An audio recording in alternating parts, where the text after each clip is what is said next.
vertebrates دې باره کې ما لیکلی چې these are organisms which have backbone in their body.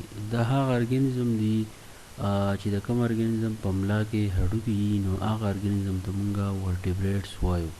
اوس د vertebrates زموږ سره 5 کلاسز دي. هغه کلاسز چې دي نو باقي اولنی زموږ سره دی fishes، بل amphibians، او 3 نمبر دی birds، 4 نمبر دی reptiles، او 5 نمبر دی mammals. اوس په دا ټول کلاسز چې دي د 5 کلاسز چې دي نو دا به څنګه په نمبر باندې وایو. په دې کې دا اولنی کلاس زموږ سره دی fishes. نو دې چې کوم کرکټر دي هغې ته پای کې اولنی کرکټر دا دی چې fishes چې دي زموږ سره vertebrates دي. live in water دا په اوبو کې اوسیږي، او respire by gills مطلب دا چې دا په ګیلز باندې ساه اخلي، او pound in water دا په اوبو کې او اوبه زموږ سره هر قسم اوبه کیدی شي، که سمندري، که هغه دریابي، که هغه ولی، هغه چینی. many kinds د دې ډېر شي قسمونه دي لکه شارک، ټراوټ، روهو. شارک چې دی دا زموږ سره زیاتره په سمندر کې، ټراوټ او روهو چې دی نو دا زموږ سره زیاتره په کلیواله علاقو کې موجود دي. په دې کې بل کلاس زموږ سره دی amphibians. amphibian چې نو can live both in water and on land. دا زموږ سره په اوبو کې هم اوسیږي او په ځمکه باندې هم اوسیږي. skin is moist د دوی چې کوم سرمني نه هغه داسې لمده لمده شاني، مطلب دا کله تاسو ټچ کوئ د دوی سکین چې ډېر زیاته نرمي and slippery او هغې چې دی خوینده کوي.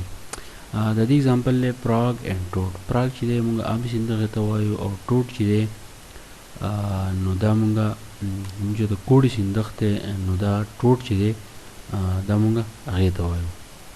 اوس زموږ سره reptiles دی پکې. reptile چې دی completely land vertebrates، دا زموږ سره مکمل land vertebrates دي. lay eggs on land، دوی په ځمکه باندې خپلې هګۍ چې خپل نسل سیوا کوي. او skin is hard and rough، او د دوی چې کوم سکیني نو هغه ډېر زیات سخت او رف همي. او bear scales د دوی جسم چې دی هغه پټونه غورځوي لکه د مار هغه پټونه به تاسو لیدلي. او دلته کې دا رب ټکی چې دی نه دا مونږ زیګ زیګ ته وایو. د دې اگزامپل زموږ سره دي لیزرډ، چرمخکۍ، سنیکس، ماران، کروکوډایل، مگرمچ، چمیلیون، کربوړی، ټرټایز، شمشتۍ ایټسټرا وغیره. اوس دا بل کلاس دی زموږ سره birds. bird is covered with feathers. د birds مرغو چې کوم جسم یي نو په هغې باندې له پاسه بڼا کېږي. four limbs are modified into wings. د مخکې لاسونو په ځای باندې خدای پاک دوی له څنګونه ورکړي. wings are strong. کوم wings یي نو مضبوطي. bones are hollow، او د دوی چې کوم bones یي نو هغه ډېر زیات د مخکې ډډي او سپکي. some are running birds. څه birds داسې چې هغه صرف منډه وهي، هغه نشي الوتلی لکه زموږ سره ostrich شو. all birds lay eggs. څونه مرغۍ چې دي نه ټولې هګۍ اچوي. د دې اگزامپل چې دي سپیرو، ایګل، پیروټ، کیوي. سپیرو چې دی چنچڼې ته وایي، ایګل چې دی عقاب ته وایي، باز، او پیروټ چې دی طوطي ته وایي، او کیوي چې دی دا کوترې په شان چې دی یو مرغۍ. دا اوس یو بل کلاس دی چې موږ ته مملز وایو. ممل چې دي نو هغه give birth to young one، چا چې دی بچي راوړي. mother feed the babies، او mother چې دی هغه ماشومان له خپل پی ورکوي.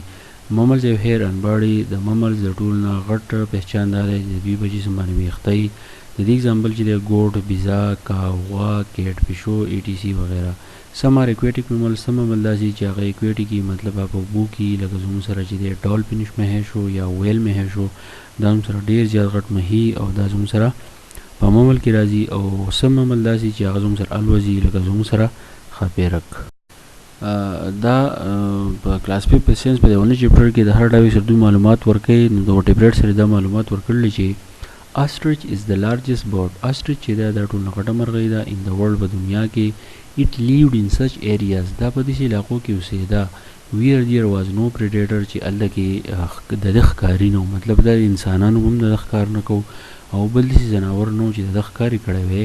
پر it نو so it walked around on land. دا بیا په ځمکه باندې ګرځېده. نو gradually رو lost its flying habit. د دې چې کوم flying habit شو نو هغه بیا رو چې دی خدای پاک ختم کړو، او دا بیا صرف ګرځېدو ته پاتې شوه.